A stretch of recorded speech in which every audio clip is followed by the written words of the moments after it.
The Atlantic salmon is an anadromous species. This means that the adults live in the ocean and return to freshwater rivers to breed. These salmon can be found in the North Atlantic Ocean and the rivers that flow into it. Atlantic salmon spawn in freshwater in the fall. A female salmon will use its tail to dig a nest in the gravel where her eggs will be deposited. A female lays an average of 7,500 eggs. The gravel nest is called a redd. Over the winter, the eggs develop into small salmon called alevin. Alevin subsist on their attached yolk sac. In May or June, after the yolk sac is depleted, the young salmon, now called fry, emerge from their nest. Only a small percentage of eggs survive to the fry stage. The fry develop into parr, with vertical stripes on their sides for camouflage. Juvenile salmon spend 2 or 3 years in freshwater before migrating to the ocean. Before migration, the salmon undergo a physiological transformation called smoltification. This transformation into smolts prepares the salmon for life in a marine habitat. During this process, their gills and organs change, and the fish imprint on the chemical nature of the river.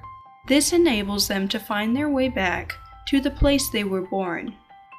They migrate to the ocean to feed, grow, and mature. The salmon grow much faster in saltwater than in freshwater. Adults prey on amphipods, krill, and fish like capelin. The salmon spend 1 to 3 years in the ocean, reaching 2 or 3 feet long, before returning to their natal rivers to spawn.